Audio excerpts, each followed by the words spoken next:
이사야 40장 말씀을 한번 보시도록 하겠습니다. 이사야 40장 6절부터 11절의 본문으로 강한 자 그리고 선한 목자 되시는 우리 주님이라고 하는 말씀으로 말씀 선포하도록 하겠습니다. 이사야 40장 배경을 잠시 좀 설명을 드리면, 이 배경은 어떤 배경이냐면 이스라엘 백성들이 나라가 망했습니다. 이스라엘 백성들이 이 나라가 세워졌는데 이렇게 사울, 그 다음에 다윗, 그리고 솔로몬까지 이렇게 통일 왕국이었다가 이렇게 쪼개집니다. 그래서 북쪽은 북이스라엘이 되고 남쪽은 남유다가 됩니다. 그러니까 북이스라엘이 먼저 망하게 되죠. 아수르에 망하게 되고요. 그리고 백몇십 년 후에 이제 남쪽도 망하게 됩니다. 바벨론이라고 하는 나라를 통해서 망하게 됩니다. 그리고 나서 이 사람들이 다수를 이제 끌고 가죠. 포로로 끌고 가고, 이제 유대에 이스라엘에 남아 있는 사람들은 극소수. 그러니까 그것도 어떻게 보면 가장 하찮다고 여겨지는 사람들만 이제 유대 땅에 남겨두고 나머지는 다 이제 끌고 가는 그런 상황이었습니다. 끌려갔어요. 그래서 시간이 지났고 거의 한 70년쯤 지난 때입니다. 70년쯤 포로가 됐다는 거예요. 그런데 바벨론은 망할 기미가 보이지 않는 나라입니다. 70년 동안 말이 포로지 이로 말할 수 없는 수모와 고통과 고통의 연속이었습니다. 그런 배경하에 있는 사람들에게 하나님이 주시는 메시지라는 것입니다. 40장 6절에 보시면 말하는 자의 소리여 이르되 외치라. 대답하되 내가 무엇이라 외치리까 하니, 하나님이 말씀하시는 거예요. 야, 외쳐. 아니 뭘 외쳐야 됩니까? 이렇게 물어보니까 하나님께서 하신 말씀이 모든 육체는 풀이요 그의 모든 아름다움은 들의 꽃과 같으니. 육체는 풀이고 이 땅의 그 수많은 아름다움은 그 들의 그 꽃과 같다. 꽃일 뿐이다. 풀은 마르고 꽃이 시들면 여호와의 기운이 그 위에 불미라. 이 백성은 실로 풀이로다. 풀은 마르고 꽃은 시드나 우리 하나님의 말씀은 영원히 서리라 하라. 그렇게 얘기해라. 아름다운 소식을 시온에 전하는 자여 너는 높은 산에 오르라. 아름다운 소식을 예루살렘에 전하는 자여 너는 힘써 소리를 높이라. 멈추지 말고 아주 강력하게 모든 사람이 들을 수 있도록 하라는 겁니다. 두려워하지 말고 소리를 높여 유다의 성읍들에게 이르기를 너희의 하나님을 보라 하라. 그렇게 외쳐라. 그렇게 소리를 높여라. 하나님을 보라고 외쳐라. 보라, 주 여호와께서 장차 강한 자로 임하실 것이요 친히 그의 팔로 다스리실 것이라. 보라, 상급이 그에게 있고 보응이 그의 앞에 있으며 그는 목자같이 양떼를 먹이시며 어린 양을 그 팔로 모아 품에 안으시며 젖먹이는 암컷들을 온순히 인도하시리로다. 아멘. 이제 이 본문 가지고 강한 자 되시고 선한 목자 되시는 우리 주님에 관한 말씀을 전하도록 하겠습니다. 아까 말씀드렸던 것처럼 이 말씀을 받는 그 배경이 포로 시대에 포로 귀환이 얼마 남지 않은, 사실 언제 귀환이 될지는 몰라요. 하나님은 말씀을 하셨습니다. 70년 후에 돌아올 거라고 얘기했지만 실제로 상황을 보니까 도무지 바벨론이 망할 것 같지가 않아요. 자기 상황은 이미 어두울 대로 어두웠고 얼마나 힘이 드는지 모릅니다. 그런 상황에 하나님이 메신저를 통해서 말씀합니다. 오늘 읽었던 본문 앞에 보면 40장 2절에 보니까 40장 2절에 내 백성을 위로하라고 하면서 너희는 예루살렘의 마음에 닿도록 말하며 전달하기를 그것에게 외치라. 그 노역의 때가 끝났고 그 죄악이 사함을 받았느니라. 이제 그 노역의 때가 끝났다고 외쳐라. 죄 때문에 그런 인생을 살아가고 있는데 네 죄악이 사함을 받았다고 외쳐라. 이게 40장부터 시작되는 얘기입니다. 참으로 너무 어려운 삶을 살고 있습니다. 지칠 대로 지쳤습니다. 희망이 틀 것만큼도 보이지 않습니다. 이미 나라를 잃은 지 수십 년이에요. 더 심해질 것 같아요. 답이 없습니다. 사람이 먹지 않아도 40일을 살 수 있대요. 그리고 공기가 없어도 8분을 버틸 수가 있다네요. 근데 사실은 희망이 없으면 1분도 버틸 수 없는 게 사실은 인간입니다. 인간이 희망을 잃어버리면 그렇습니다. 근데 70년의 포로 생활은 충분히 희망을 잃어버릴 시간입니다. 도무지 배경이 없습니다. 이런 와중에 하나님께서 얘기하시는 거예요. 이런 와중에 40장에 뜬금없는 얘기를 합니다. 40장 6절에 읽었던 것처럼 뭘 외쳐야 됩니까? 라고 얘기할 때 하나님이 얘기하시는 거예요. 모든 육체는 풀이라고 외쳐라. 이렇게 얘기하는 겁니다. 여기서 모든 육체라고 하는 것은 그냥 우리 인간의 껍데기만을 얘기하는 것이 아닙니다. 인간이 세운 모든 것들, 부와 권력과 명예까지 포함해서 인간이 세운 모든 것들, 그 안에 나라도 포함됩니다. 제국도 포함되고 민족들이 포함됩니다. 그 모든 육체, 풀이다. 그 아름다움은 그냥 들의 꽃과 같을 뿐이다. 지금 여기서 얘기하는 것은 그냥 일반적인 부분도 있지만 니네가 그토록 무너질 것 같지 않다고 얘기했던 그 바벨론도 풀이라는 거예요. 아무것도 아니라는 겁니다. 다 지나간다는 게 모든 육체는 풀이요 그의 모든 아름다움은 들의 꽃과 같으니 이게 없어질 것입니다. 아침에 피었다가 저녁에 없어질 것이 들의 꽃과 같은데 베어질 것이 들의 꽃과 같은데 사실은 우리 모든 인생들이 여기에 주목하고 있잖아요. 이 들의 꽃 같은 것에 어떻게든 이걸 얻기 위해서 어떻게든 그렇게 되고 싶어서 들의 꽃처럼 되고 싶어서 그걸 얻기 위해서 인생 전체를 그는 우리의 모습입니다. 모든 육체는 풀이고 그의 모든 아름다움은 들의 꽃과 같으니 풀은 마르고 꽃이 시들면 여호와의 기운이 그 위에 불미라. 이 백성은 실로 풀이로다. 여러분 그게 언젠가 망할 날이 온다는 겁니다. 언젠가 성경적인 표현으로 얘기하자면 시간이 끝나는 날이 온다는 거예요. 심판의 날이 언젠가 온다는 것입니다. 영원할 것 같은데 여러분 지구상에 수많은 나라 일어났습니다. 영원한 나라 없었습니다. 그 대단하다고 하는 로마라고 하는 나라도 1000년 만에 문을 닫았습니다. 지구상에 존재했던 엄청난 나라들이 이게 흥망성쇠를 계속 거듭합니다. 그러니까 우리 개인이 뛰어난 개인은 뭐 이루 말할 것도 없고요.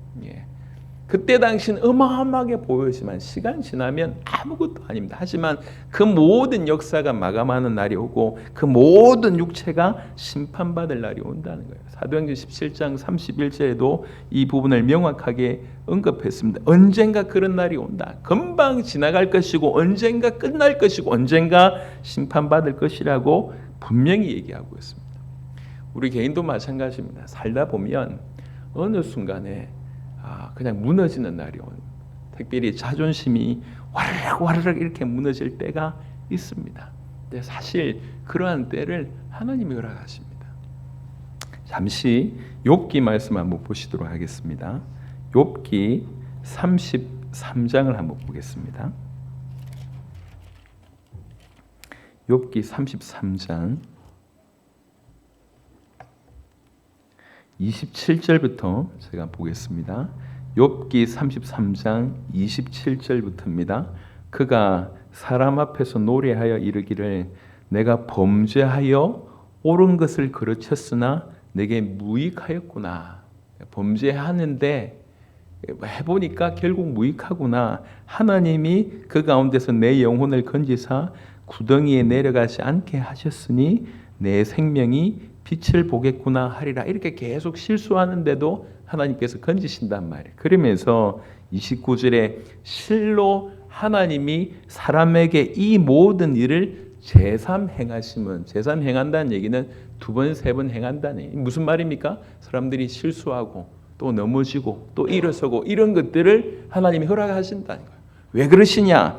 그들의 영혼을 구덩이에서 이끌어 생명의 빛을 그들에게 비추려 하시니라. 바로 이 배경이라는 거예요. 계속 우리로 하여금 우리의 죄성 때문에 아니면 배경의 사단의 공격 때문에 우리 계속 옳지 않은 일을 하는 거예요. 올바른 일이 아니라 옳지 않은 것인 줄 알면도 불구하고 계속 하다가 해보니까 이 무익하거든. 해보니까 이거 아니거든. 이런 실수를 계속 하나님이 허락하신다는 거예요. 왜 이런 일을 하나님께서 제3 행하시냐? 왜 이렇게 두 번, 세 번 이 일을 행하시냐? 이유는 하나입니다. 그들의 영혼을 구덩이에서 이끌어 생명의 빛을 그들에게 비추려고 하신다는 거예요. 진짜 생명의 빛이 뭔지를 알게 하신다는 거예요. 그래서 돌이킬 수 있도록 하신다는 것입니다. 사실 그래서 살다 보면 어느 순간 이렇게 무너질 때 사실 그때를 하나님이 허락하신 것입니다. 지금 약간 지금 열외 얘기를 하고 있습니다. 이게 심판 얘기를 하다 보니까 약간 이제 이렇게 사이드로 좀 얘기했는데 사실 그러한 때가 왔을 때 하나님께서 우리 영혼을 새롭게 하는 때라고 하는 것을 인식하시길 바랍니다. 하나님은 우리를 무너뜨리는 데 계획이 있는 것이 아닙니다. 세우려고 하는 것이 하나님의 계획입니다. 그런데 우리가 자꾸 다른 일을 계속 하니까 다른 길로 계속 가니까 이렇게 모으시는 과정에 이렇게 밀어붙일 수가 없고 스스로 깨달을 수 있도록 하나님이 허락하신다는 거예요. 우리 영혼을 구덩이에서 건지시려고 하는 것입니다. 자, 다시 본문으로 돌아가서 풀이 우리가 대단한 것 같지만 우리 육체는 풀이고 우리 안에 있는 아름다움이 대단한 것 같지만 결국 그 덜에 피는 꽃과 같다. 아침에 피었다가 저녁에 베어질 아무짝에도 쓸모없는 우리는 그걸 대단하게 보이지만 이렇다. 그런데 그와 대비해서 8절에 보면 풀은 마르고 꽃은 시드나 언젠가 풀은 마르고 언젠가 꽃은 시듭니다. 하지만 우리 하나님의 말씀은 영원히 서리라 라고 해라. 그렇게 선포해라. 직접 얘기하셨습니다. 누가요? 하나님께서 직접 이렇게 문장을 만들어서 이대로 전해라라고 얘기합니다. 그래서 이거는 사람이 깨닫고 한 말이 아니라 하나님 우리에게 직접 주신 말씀입니다. 여러분 역사를 보더라도 모든 육체, 모든 나라 다 흥망성쇠를 경험합니다. 영원한 거 없습니다. 하지만 하나님의 말씀이 영원하다는 것을 우리는 역사를 통해서도 계속 경험하고 있습니다. 이 영원한 말씀. 자, 그런데 이 이사야 40장 6절부터 8절의 본문을 신약 성경에서 여러 번 인용했습니다. 그 중에 베드로도 이 구절을 인용했는데요. 베드로전서 1장을 한번 보시도록 하겠습니다. 신약 성경 베드로전서 1장 24절 25절에 하나님의 말씀이 영원히 서리라 하라. 이 구절에 대한 첨언이 베드로전서 1장에 나와 있기 때문에 그렇습니다. 베드로전서 1장 24절 25절 찾으셨으면 우리 다 같이 합독하도록 하겠습니다. 그러므로 모든 육체는 풀과 같고 그 모든 영광은 풀의 꽃과 같으니 풀은 마르고 꽃은 떨어지되 오직 주의 말씀은 세세토록 있도다 하였으니 너희에게 전한 복음이 곧 이 말씀이니라. 아멘. 하나님의 말씀이 영원하대요. 뭐에 비해서요? 비교하기를 우리가 영원할 것 같다고 생각하고 있는 이 육체, 사람이 만들어낸 이 모든 것, 특별히 나라, 제국, 바벨론 같은 영원할 것 같다고 하는 것이 사실은 아무것도 아니다. 이것과 비교할 때 완벽하게 영원한 것이 하나님 말씀이라고 얘기했습니다. 그래서 여러분 하나님 말씀이라고 하는 것이 얼마나 영원하고 얼마나 대단한지를 그냥 하나님 말씀하셨어요. 그러니까 이 하나님 말씀이 우리 속에 들어와서 새겨지면 이게 영원히 가는 거예요. 영원한 말씀, 그만큼 하나님 말씀은 귀하고 영원합니다. 주일날 그리고 여러분들이 평상시에 살면서 많은 것을 듣고 보지만 이 하나님 말씀이 영원하다고 하는 사실, 그리고 영원한 말씀이 여러분 가슴에 뭔가 아주 깊이 있게 새겨지는 것만큼 저와 여러분들의 인생에 중요한 건 없습니다. 이 말씀이 결국 우리를 지켜냅니다. 그리고 나중에 보시면 알겠지만 이 말씀이 우리를 심판합니다. 예수님이 얘기하셨어요. 누가 우리를 심판하냐? 너에게 전해준 이 말씀이 우리를 심판한다고 얘기했어요. 눈을 껌뻑이고 있어서 요한복음 보겠습니다. 12장 요한복음 12장 47절 48절 예수님이 직접 얘기하신 말씀입니다. 요한복음 12장 47절 48절 자 같이 합독하도록 하겠습니다. 사람이 내 말을 듣고 지키지 아니할지라도 내가 그를 심판하지 아니하노라. 내가 온 것은 세상을 심판하려 함이 아니요 세상을 구원하려 함이로라. 나를 저버리고 내 말을 받지 아니하는 자를 심판할 리가 있으니 곧 내가 한 그 말이 마지막 날에 그를 심판하리라. 그래서 이 말을 받는 것과 이 말씀을 받지 않는 것이 얼마나 차이가 나는지입니다. 하나님의 말씀, 그 영원한 말씀이 우리 안에 들어오는 것과 우리와 무관한 것은 마지막 날에 우리와 무관했던 그 말씀이 우리를 심판하는 거예요. 그래서 하나님의 말씀은 영원합니다. 육체와 비교해봐도 영원합니다. 이 영원한 말씀을 내 가슴에 새길 수 있다는 것은 정말로 엄청난 일이에요. 예. 여러분 가슴에 하나님 말씀이 무엇이 있습니까? 무엇이 여러분 가슴에 들어있습니까? 무엇이 어떤 말씀이 여러분 인생을 움직이고 있습니까? 어떤 말씀이 여러분 인생을 지탱하고 있습니까? 이게 중요한 겁니다. 내가 지식적으로 암기하는 게 아니라 사람이요 그냥 사는 것 같지만 사실 다 철학이 있어요. 사람이 다 움직이는 것 같지만 자기를 움직이는 뭔가가 새겨져 있다고요. 뭐가가 있어요.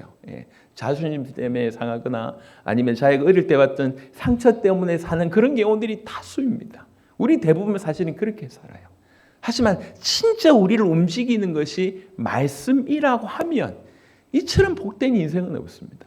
말씀이 여러분 가슴 속에 깊이 새겨지고 박혀서 그 말씀을 기반해서 여러분 인생을 살아갈 수 있다. 이 가장 큰 축복이에요. 근데 베드로전서 1장 24절 25절은 이 말씀이 뭔지를 설명합니다. 이 말씀은 아까 읽었던 베드로전서 1장 25절 다시 보면 오직 주의 말씀은 세세토록 있도다. 1장 25절입니다. 너희에게 전한 복음이 곧 이 말씀이니라 라고 얘기하고 있습니다. 이 영원한 하나님의 말씀 뭐냐? 이게 복음이라는 거예요.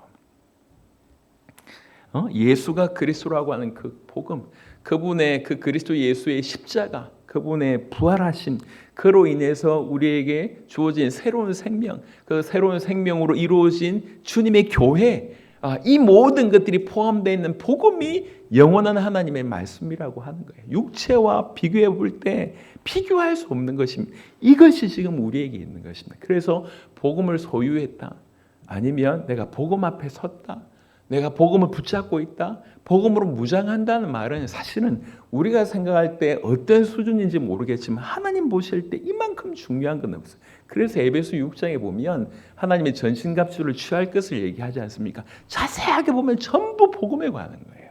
머리부터 발끝까지. 그래서 복음으로 무장한 것을 전신갑주 입으라고 얘기를 하는 겁니다. 그만큼 중요한 건 없습니다. 그래서 우리 인생을 투자해서 복음 앞에 내 자신을 서는 거, 세우는 거 너무 중요합니다. 어제 토요일 국제 제자 모임 때 어제는 우리 중남미 제자들이 말씀을 전했거든요. 그 쿠바의 리고베로트라고 하는 분이 계세요. 쿠바의 소식을 들어보신 적이 있는 분 아시겠지만 얼굴이 이렇게 함몰된 분이 계세요. 이렇게 어릴 때 큰 사고로 얼굴이 반쪽이 함몰이 됐어요.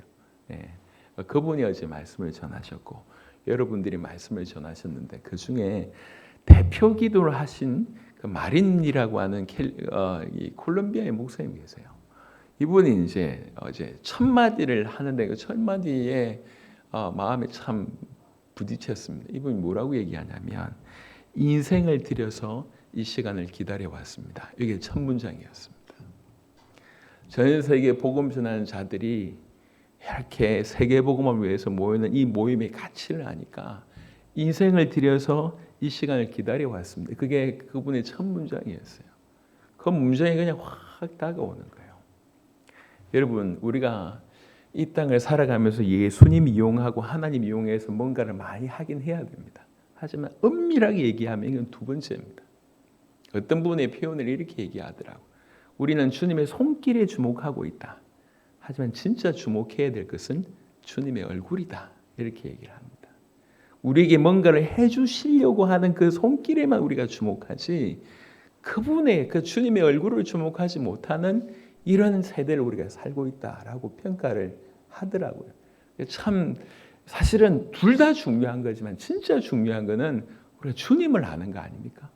주님의 얼굴을 주목하는 거잖아요. 진짜 중요한 것은 복음 자체에 우리가 감격하는 거죠. 복음이 우리에게 모든 것이 되기 위해서 우리가 시간을 투자하고 물질을 투자하고 인생을 드리고 순종하는 것만큼 중요한 건 없습니다. 모든 육체의 풀이라고 얘기했어요. 그리고 엄청나게 아름다운 거, 그냥 꽃에 지나지 않는다고 얘기합니다. 지나가다 보면 정말 이쁜 건물들 많습니다.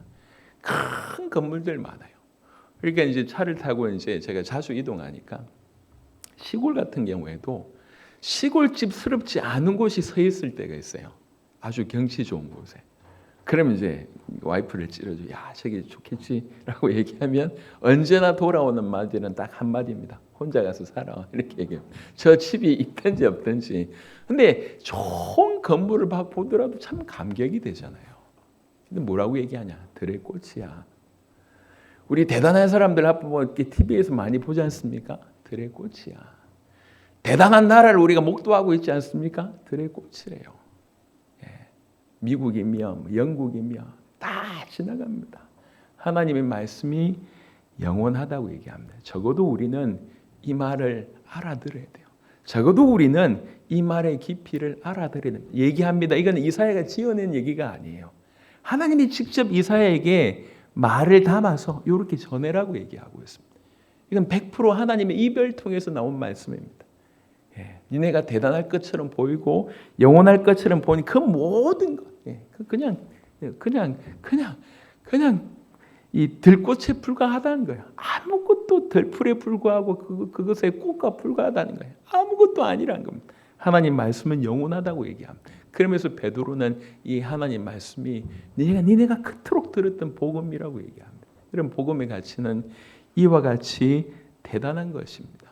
그래서 우리가 시간을 들여서 우리가 마린 목사님이 했던 것처럼 시간을 들여서 이 시간을 기다려왔다. 인생을 들여서 이 시간을 기다려왔다. 그러니까 그만큼 이 의미를 알고 있다는 얘기죠.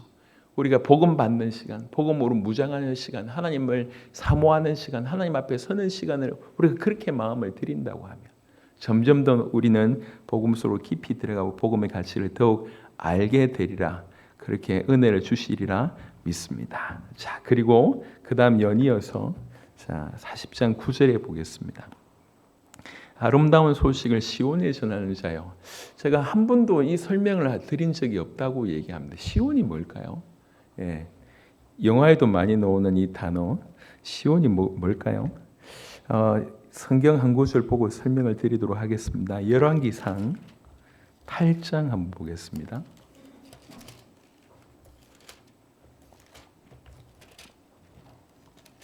열왕기상 8장 자 1절 한 구절만 보겠습니다. 열왕기상 8장 1절 이건 먼저 좀 추가적으로 설명을 해야 될 것 같아서 열왕기상 8장 1절 같이 읽겠습니다. 이에 솔로몬이 여호와의 언약궤를 다윗성 곧 시온에서 메어 올리고자 하여 이스라엘 장로와 모든 지파의 우두머리 곧 이스라엘 자손의 족장들을 예루살렘에 있는 자기에게로 소집하니 아멘.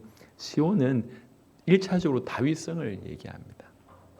시온입니다. 근데 이게 이제 확장이 돼서 시온이라고 얘기할 때 지명으로 부르기도 하고 시민으로 부르기도 하고 그다음에 장차 올 도성으로 부르기도 하는데 일단 1차적으로는 다윗성이고요. 또 2차적으로는 다윗성이 위치한 예루살렘에 있는 거룩한 성을 시온산, 시온 이렇게 이제 표현합니다.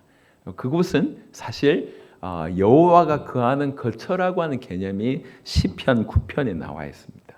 예. 그래서 시온은 하나님이 계시는 곳 이런 의미가 좀 있습니다. 그래서 궁극적으로 시온은 다윗 언약으로 성취된 예수님으로 말미암아 주어진 영원한 천국 본향을 이렇게 상징하기도 하고 새 하늘과 새 땅을 상징하기도 합니다. 예, 이게 시온의 의미고요.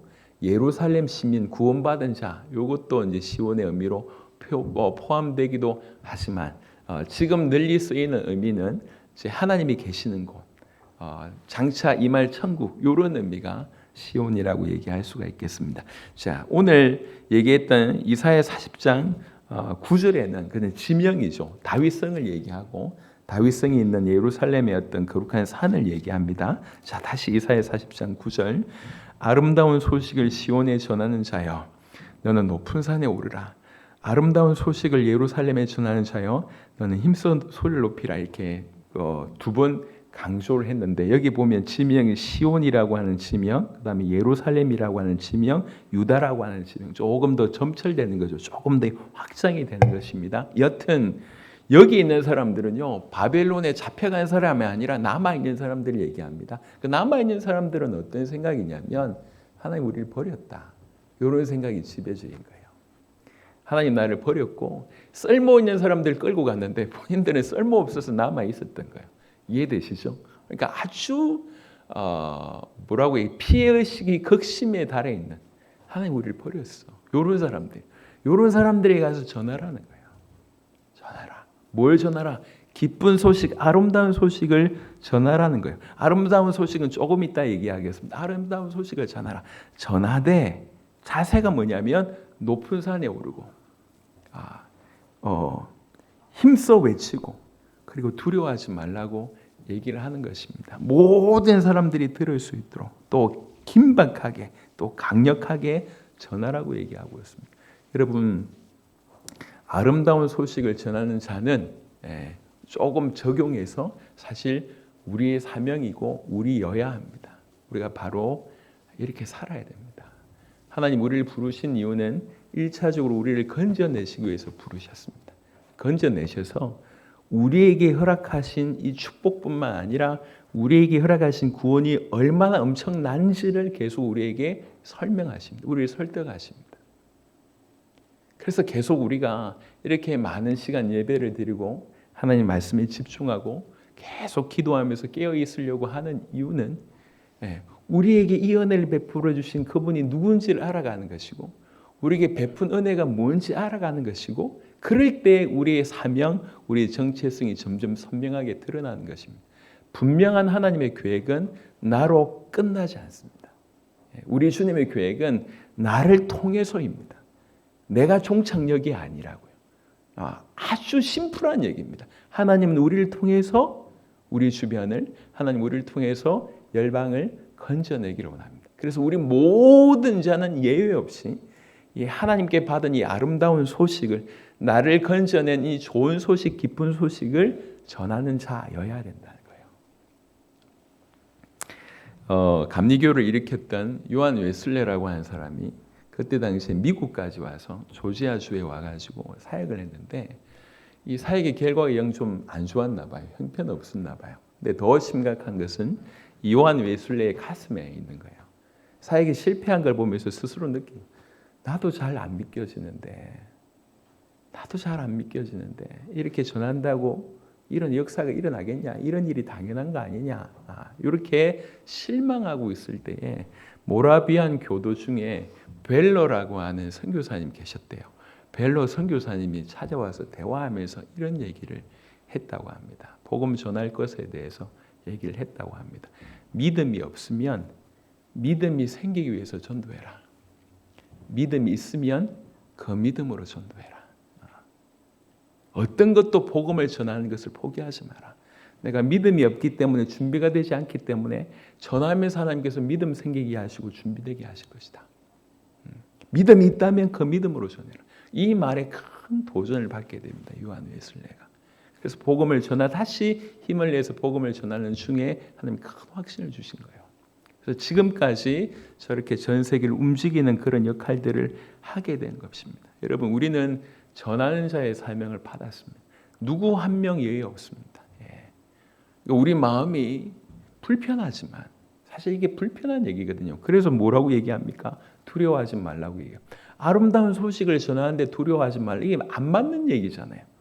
근데 아름다운 소식인데 두려워해야 될 상황이 계속 벌어진다는 거예요. 두려워하지 말고 오히려 더욱 높은 산에 올라라. 높은 산에 올라라는 얘기는 무슨 말입니까? 모든 사람 듣게 하라는 거죠. 그리고 가만히 저 숨어있지 말고 강력하게 외치라고 얘기를 하는 것입니다.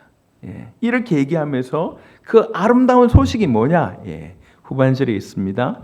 유다의 성읍들에게 이르기를 너희의 하나님을 보라. 이게 아름다운 소식이에요. 너희의 하나님을 보라. 아까 말씀드렸습니다. 절망에 빠져 있어요. 하나님 우리를 버렸다. 이 생각이 빠져 있고 그 버린 세월이 이미 오래됐어요. 버린 자들 중에 나는 죄송합니다. 나는 쓰레기야. 예. 포로로 좀 이렇게 좀 쌩쌩한 사람들은 잡아가고 그나마 이렇게 이 성경에 있는 얘기입니다. 예. 그런 사람들만 남겨둔 거예요. 완전히 절망에 빠져 있는데 우리 이사야 40장 1절부터 오면 1절부터 지금까지 쭉 보면 뭐라고 얘기하냐면 하나님께서 오신다는 거예요. 여호와의 영광이 나타날 거라는 겁니다. 하나님이 오신다. 여기에 니네가 버렸다고 생각한 이 땅에 하나님 오신다. 그 하나님 막 보라. 이 번역에 또 다른 번역에는 뭐라고 이제 써 있냐면 여기에 너희 하나님이 계시다. 이렇게도 번역이 된다고 합니다. 안 떠나셨어. 만방에 계시고 너희와 함께 계셔. 너희가 떠났다고 생각하는 너희가 저버리고 있는데 사실은 그 하나님 너희와 함께 계셔. 그게 아름다운 소식이라고 하는 겁니다. 여러분 오늘 조금 전에 우리 기찬이가 기도하면서 하나님 만나기를 원한다는 얘기를 했습니다. 이거는 사실은 그냥 구원받는다는 얘기가 아니잖아요. 우리 모두는 사실은 대부분 구원받았잖아요. 하지만 하나님을 인격적으로 만나고 하나님을 인격적으로 대면하고 그 하나님이 오늘 나의 가슴을 터치해 주시고 내 마음에 찾아오시고 여러분 우리가 너무 힘이 들더라도 정말 하나님 살아계심이 딱 믿어지는 순간 이게 점프할 수 있거든요. 그렇지 하나님 살아계시지. 하나님이 모든 걸 알고 계시지. 그렇지 하나님이 주권자지. 내가 하나님께 기도할 수 있지 라고 하는 생각들이 들면 도무지 길이 보이지 않는 그 순간에도 일어설 수 있습니다. 그리고 간구할 수 있습니다. 엎드릴 수가 있습니다. 여러분 우리가 예배 때마다 이렇게 깊이 있게 찬양을 통해서건 기도를 통해서건 무엇보다도 내게 말씀하신 그 하나님의 음성을 통해서 내가 하나님을 자각할 수 있고 인식할 수 있고 그렇지 하나님 내 안에 계시지 내 앞에 계시지 나와 함께 계시지라고 하는 것들을 깨닫게 됐을 때 정말 이렇게 소름 돋듯이 그 사실로 우리가 다시 한번 서게 됐을 때 상황 자체가 바뀌는 순간입니다. 그때는 그때는 사실은 모든 것이 체인지되는 순간이죠. 그러니까 그런 시간이 사실 예배 때마다 있다고 하면 얼마나 놀랐겠습니까? 오늘 그 얘기예요. 이사야 40장도 그 얘기입니다. 하나님 우리를 버렸어. 하나님 나한테는 관심이 없어. 나는 버림받은 자야. 버림받은 전거가 70년 노예, 70년 포로 생활이었고 우리는 그 축에도 들지 못하고 이렇게 쓰레기처럼 남아있잖아. 하나님 우리를 버렸어. 난 아무짝에도 쓸모없어. 하는 것마다 안 돼. 소망이 없어. 희망이 없어. 라고 얘기하고 있는데 하나님이 메신저를 보내서 아름다운 소식을 전하는 것입니다. 너희의 하나님을 보라. 너희의 하나님을 보라. 여러분 아까 말씀드렸습니다. 우리가 해야 될 최고는 뭐냐면 이 하나님의 음성을 듣고 그 하나님께서 지시하는 대로 그 하나님을 바라보는 것입니다. 오늘 제가 이제 오늘 찬양을 이렇게 찬양 몇 곡 드렸잖아요. 이 찬양을 제가 이제 훑어보지 못했어요. 그래서 제가 오늘 이제 오늘 원래 성가대가 없잖아요. 그래서 앞에 나와가지고 혼자 부르든 같이 부르든 부르고 싶은 이 복음 성가가 뭐였냐면 괴로울 때 주님의 얼굴 보라. 근데 그거 부르려고 했거든. 근데 오늘 첫 찬양이 그거더라고. 그래서 너무 기뻤습니다. 오늘 혹시 조금 일찍 마치면 한번 불렀으면 좋겠습니다. 괴로울 때 주님의 얼굴 보라. 여러분 하나님의 음성입니다. 하나님 살아계시잖아요. 하나님을 보라. 그러니까 뭐 정말 땅만 보고 있고 어둠만 보고 있고 더러운 것만 보고 있고 추악한 것만 보고 있는 그러면서 그 안에서 오만 오물 뒤집어 쓰고 있는데 뭐라고 얘기하고 있냐면 하나님을 보라고 얘기합니다. 그게 아름다운 소식입니다. 여러분 이 땅에 오실 하나님 그분이 누구십니까? 그분이 그리스도이십니다. 그리스도를 바라보라고 얘기합니다. 여러분 기독교는 그리스도에게서 출발되고 그리스도로 끝마친다고 해도 과언이 아닙니다. 그래서 기독교예요. 기독이라고 하는 단어가 이게 한자어지 않습니까? 이게 그리스도라고 하는 뜻입니다. 그리스도교라고 하는 뜻이죠. 우리 모두는 사실은 그리스도를 바라봐야 되는 것입니다. 기독교는 그리스도 자체라고 얘기해도 과언이 아닙니다. 그는 알파와 오메가입니다. 전부라는 거예요. 그래서 성경적인 표현은 뭐라고 얘기하고 있냐면 만유 안에 계신 만유 이렇게 표현됩니다. 이걸 뭐라고 설명할 수 있을까요? 그 그리스도는 만유 안에 계신 마음입니다. 모든 것이란 얘기죠.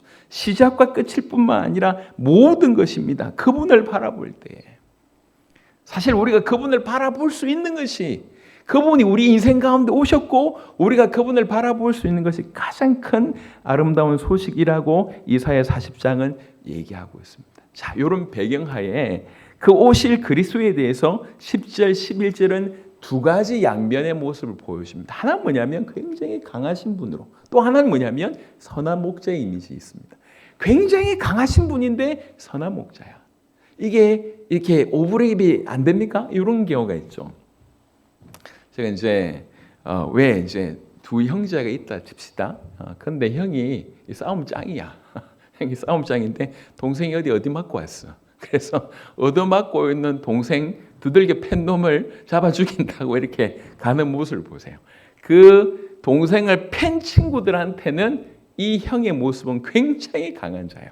하지만 이 형이 동생 입장에서 봤을 때 너무너무 고마운 형입니다. 우리 주님은 이 땅에 강한 자로 오시면서 선한 목자로 오셨습니다. 자, 보겠습니다. 10절에 보니까 보라, 주 여호와께서 장차 강한 자로 임하실 것이요 친히 그의 팔로 다스리실 것이라. 보라, 상급이 그에게 있고 보응이 그의 앞에 있느니라. 여러분, 우리를 억압하는, 우리를 사로잡고 있는 세력에 관해서 우리 주님은 아주 무자비할 정도로 강하게 역사하십니다. 우리를 붙들고 있는 죄악의 세력, 우리를 붙들고 있는 사단의 세력, 우리를 붙들고 있는 죽음의 세력, 우리를 옥죄고 있는 율법에 대해서는 우리 주님은 아주 무자비할 정도로 강한 자로서 파괴하셨습니다. 깨뜨리셨습니다. 무너뜨리셨습니다. 이게 강한 자로서. 그리고 또 한편으로는 강한 자로 강하면서 완벽하게 선하신 분이 우리를 다스리십니다. 여러분, 제가 미국 갔을 때 약간 놀랬던 것이 미국에는 이 경찰의 수준이요, 우리 한국하고 완전히 달라요. 미국은 경찰이 죄송하지만 현장에서 사람을 죽일 수 있는 권위 있습니다. 그래서 우리는 한국에서는 경찰 조금 죄송합니다, 좀 우습게 보는데 미국은 큰일 납니다. 큰일 나. 만약에 이렇게 차를 운전하다가 속도를 냈잖아요. 그래서 어느새 나타나서 차를 세우면 그냥 우리처럼 지금처럼 문 열고 내리면 그냥 그 자리에서 사살당합니다. 어떻게 해야 되냐면, 제가 어떻게 해야 되냐면 손을 이렇게 올려놔야 돼요. 양손을. 권총을 빼낼 수 있으니까 손을 올려놔야 돼요. 그리고 면허증을 꺼낼 때도 허락 받고 꺼내야 돼요. 그러니까 경찰이 올 때까지 딱 이렇게 핸들에 손 댔고 가만히 있어야 돼요. 움직이면 안 돼. 총 맞습니다. 그리고 주머니에서 뭐 지가 꺼낸다고 말 안 하고 지가 꺼내다가 그 자리에서 사살당합니다. 그런 케이스가 많았었기 때문에. 그러니까 경찰이 굉장히 힘이 있어요. 그러니까 미국 가면 경찰 조심하셔야 돼요. 그러니까 강한데 선하다, 이런 이미지. 여러분, 우리를 다스릴 때 강력한 법을 가지고 아주 선하게 다스릴 때 보호받는 우리는 가장 안전합니다. 그래서 성경이 뭐라고 얘기하고 있냐면 보라, 주 여호와께서 장차 강한 자로 임하실 것이다. 그래서 우리를 억압하는 모든 세력을 제거하실 것이다. 그리고 그 강하신 분이 완전하시고 완벽하게 선하신 분이 우리를 그의 팔로 다스리신다고 얘기했습니다. 이건 억압이 아니에요. 완벽한 보호가 되는 것입니다. 강한 자가 그의 팔로 다스리실 것이라. 보라, 상급이 그에게 있고 보응이 그의 앞에 있으면, 무슨 말이냐면 칭찬받을 자에게는 상급을 주시고 그렇지 못한 자에게는 심판하신다는 거죠. 여러분, 주님이 우리에게 상급이 되신다. 이게 어디 구절에서 본 기억이 없습니까? 우리 창세기 15장 한번 잠시 보겠습니다. 창세기 15장 1절 한번 보겠습니다. 창세기 15장 1절, 다 같이 합독하도록 하겠습니다. 이후에 여호와의 말씀이 환상 중에 아브라함에게 임하여 이르시되 아브라함아, 두려워하지 말라. 나는 네 방패요 너의 지극히 큰 상급이니라. 아멘. 우리 주님이 아브라함에게 상을 주실 때에 돈을 주시거나 이런 수준이 아니었습니다. 뭐라고 얘기하고 있냐면 내가 너에게 줄 상급이라고 얘기합니다. 당신 자신이.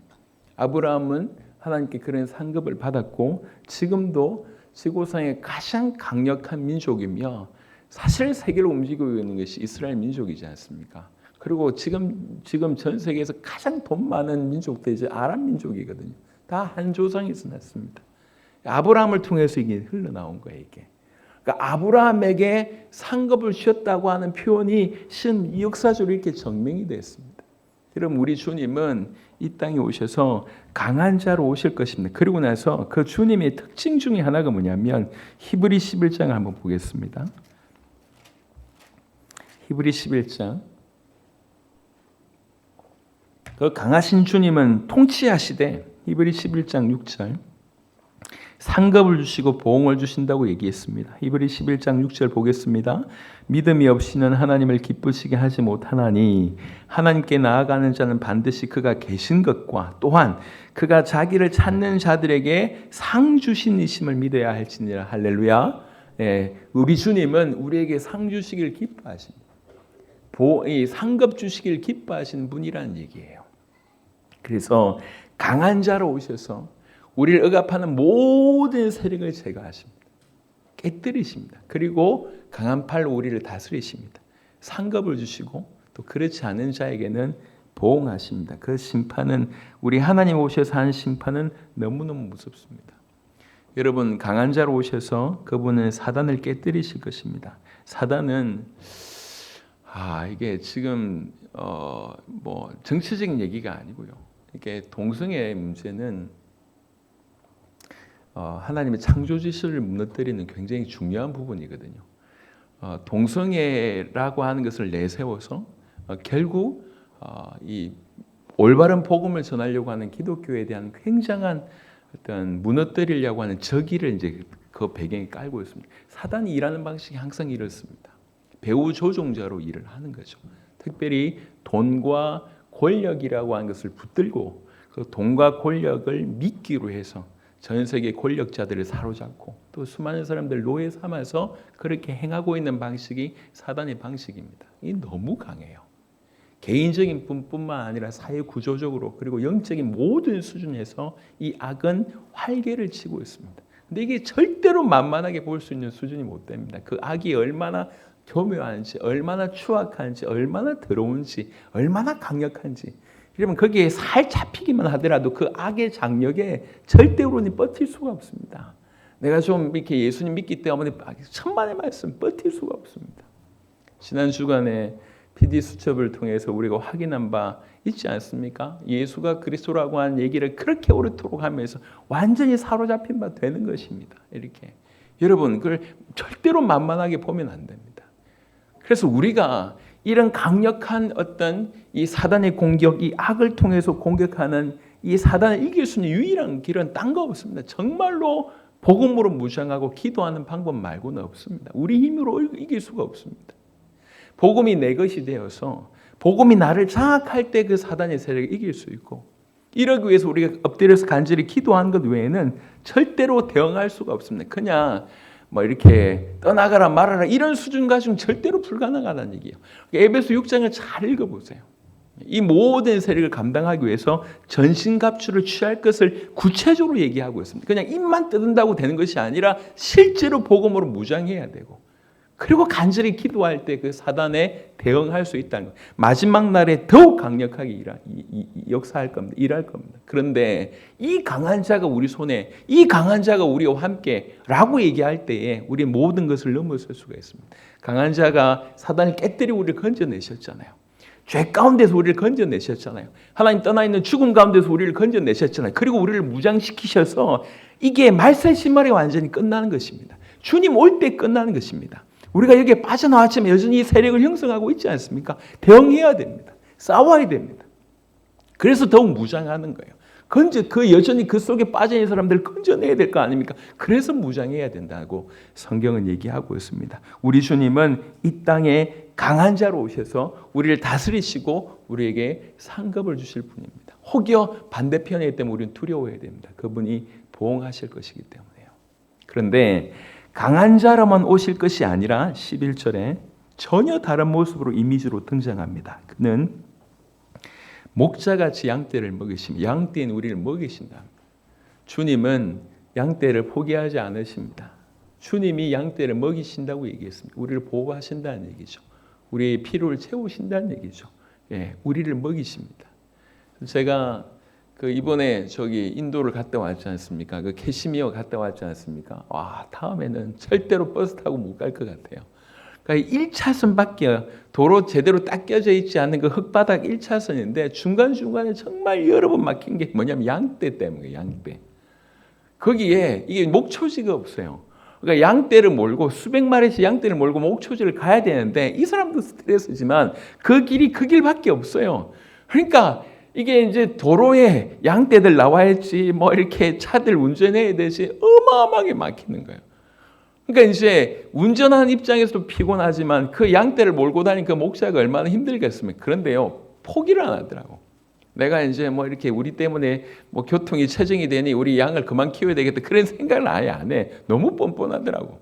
그래서 하도 길을 가다가 이렇게 반대편에서 이리 오는 거야. 그래서 이제 그 양떼 이 목자한테 물어본 거예요. 왜 막히냐? 이렇게 물어본 것 같아요. 오늘 뭐 전혀 모르겠다 이러면서 지나가는. 지 때문에 막히는데, 전혀 못 키는데. 너무 뻔뻔한 거예요. 왜 그러냐? 자기는 양이 우선이거든. 양떼를 먹여야 되거든요. 사람도 마찬가지입니다. 그런데 하물며 양떼를 먹이시며 그러면서 뭐라고 얘기하냐면 그 중에 특별히 어린 양을 그 팔로 모아 품에 안으신대요. 그 양떼 중에도 약한 놈들, 어린 놈들, 어린 양들 품으신다. 예. 그러니까 우리가 사실은 우리 모두가 좀 건강하고 건장한 양이었으면 좋겠지만 그러지 못할 경우들이 많잖아요. 좀 제가 약합니다 라고 고백하는 여러분들 어린 양 하나님 품으신대요. 안고 가신대요. 예. 그러면서 또 뭐라고 얘기하냐면 젖 먹이는 암컷들, 이제 막 새끼 나와가지고 젖 먹이는 암컷들 다 잘 움직이지 못할 거 아닙니까? 온순하게 인도하신다. 온순하게. 젖 먹이는 암컷들, 자녀를 키우고 영적으로 자녀를 키우고 아니면 젖 먹인 암컷들이라고 하는 것은 비단 자녀를 키우기보다 연약한 상태를 얘기하겠죠. 온순히 인도하십니다. 선한 목자가 되시는 우리 주님이십니다. 여러분 1982년 10월에 뉴욕의 데일리 뉴스에서 그냥 뉴스인데 깜짝 이렇게 감동적인 얘기가 나왔어요. 마이크 뷰캐넌이라고 하는 젊은 청년이 있었대요. 17살이었는데 어머니는 도망치고 아버지는 알코올 중독이라는 거예요. 그러니까 어릴 때부터 그 상황을 한번 생각해 보세요. 정상적인 상황이 아닐까. 그래서 17살 됐을 때 이제 자살하려고 건물 지붕에 올라간 거예요. 건물 지붕에 올라갔는데 그걸 누군가 봤어요. 누군가 보고 쫓아 올라간 거예요. 신사가 쫓아 올라가지고 그 아이하고 계속 얘기를 하는 거예요. 1시간 반, 2시간, 3시간 흘러가면서 계속 얘기하면서 결국은 그 아이를 설득해서 데리고 나왔어요. 근데 이 신사가 한 말이 그 얘기를 다 들어주고 한마디를 계속 하나만 계속 얘기했대요. 그 얘기가 뭐냐? 내가 네 아빠 돼줄게. 네가 아빠가 그런 상황 때문에 그런 극단적인 상황을 극단적으로 네 목숨을 끊으려고 하면 내가 네 아빠 돼줄게. 내가 네 아빠 돼줄게. 그래서 결국 그 약속을 지킵니다. 그게 이제 그냥 일반 기독 신문이 아니라 일반적인 뉴스에 그냥 나온 거예요. 내가 네 아빠 해줄게. 사람도 좀 양심 있는 사람은 그렇게 합니다. 죽이려고 하는 사람 살리려고 그렇게 합니다. 우리 주님이 선한 목자라고 얘기할 때 사실은 우리가 이해할 수 없을 정도로 선합니다. 그분은 특별히 어린 양을 품에 안으시고 새끼 있는 암컷들을 움직이기 불편한 암컷들을 온순히 인도하십니다. 우리 양떼를 우리를 먹이신다고 얘기합니다. 성경이 하는 얘기예요. 예.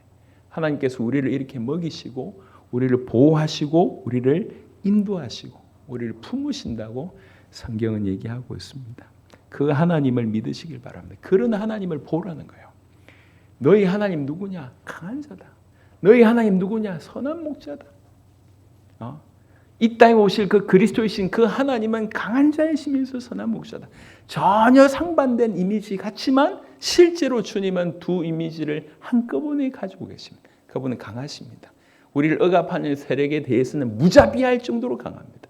여지를 남겨두지 않고 완전히 제거하고 박살내고 거기에서 우리를 건져내십니다. 그분은 강한 자십니다. 그리고 그 강한 능력으로 우리를 통치하십니다. 다스리십니다. 상급을 주시고 또 그렇지 않은 자에게는 보응하십니다. 그런 이면에 그 강한 이미지가 있으신 그분이 동시에 선한 목자로서 우리를 돌보십니다. 우리를 먹이십니다. 우리를 먹이신다고 얘기했습니다. 우리를 먹이십니다. 그리고 우리가 특히 어린 양에 속한다고 얘기하면 우리 주님은 지체 없이 우리를 품에 안으십니다. 그리고 혹시 우리가 새끼를 낳은 그런 암컷 같은 그런 상황이라면 우리 주님이 온순하게 천천히 우리의 모든 상황을 생각해서 온순히 우리를 인도하신다고 하십니다. 강한 자 되시고 선한 목자 되시는 우리 주님이 그와 같습니다. 말씀을 마무리하도록 하겠습니다. 70년 노예 인생, 그리고 또 70년 동안 사실 거의 쓰레기처럼 방치되어 있는 그런 유다에 남아있는 백성들, 희망이라고 하는 것은 사라졌습니다. 도무지 뭔가를 기대할 수 있는 것이 도무지 없습니다. 본인 스스로 볼 때도 절망이에요. 환경도 절망이고 자신에게도 절망입니다. 그런 때에 하나님께서 주의 선지자를 통해서 메신저를 통해서 말씀합니다.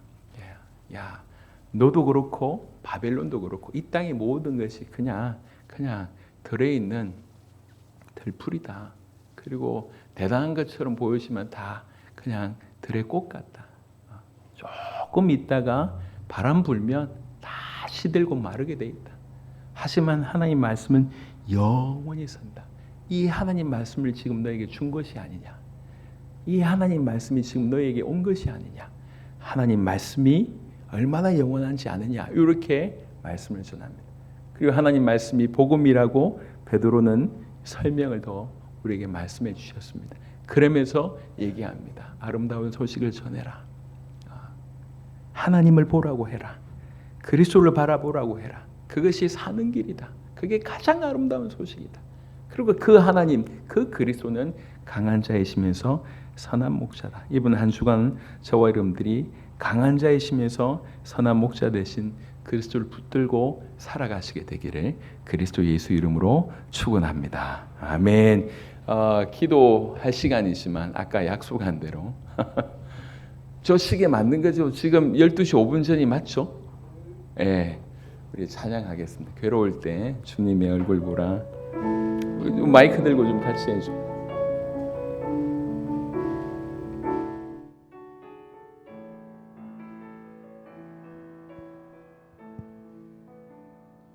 괴로울 때 주님의 얼굴 보라. 평화의 주님 바라보아라. 세상에서 시달린 친구들아, 위로의 주님 바라보아라. 눈을 들어 주를 보라. 내 모든 염려 주께 맡겨라. 슬플 때에 주님의 얼굴 보라. 사랑의 주님 안식 주리라. 힘이 없고 내 마음 연약할 때 능력의 주님 바라보아라. 주의 이름 부르는 모든 자는 힘 주시고 늘 지켜주시리. 눈을 들어 주를 보라. 내 모든 염려 주께 맡겨라. 슬플 때에 주님의 얼굴 보라.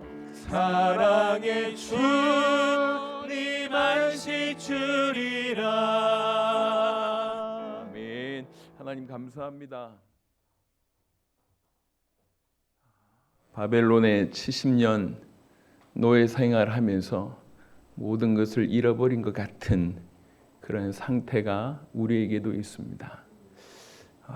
이 세상을 살아가다 보면 기쁨보다 절망일 때가 많고 바라던 것들이 이루어지지 않음이 많고 올바로 행해야 됨에도 불구하고 행하지 못한 우리의 부족한 모습들이 너무나 많아서 기쁨보다 계속 실망하고 기쁨보다 슬퍼할 때가 너무 많고 아직까지 이 정도밖에 안 됐는지에 대해서 우리 스스로 낙심할 때가 많고 우리 자존심이 한꺼번에 무너질 그런 때가 많습니다. 주님, 그럼에도 불구하고 우리 주님이 우리를 포기하지 않으심을 오늘 이사야의 말씀을 통해서 우리에게 허락해 주셨습니다. 너희의 하나님을 보라.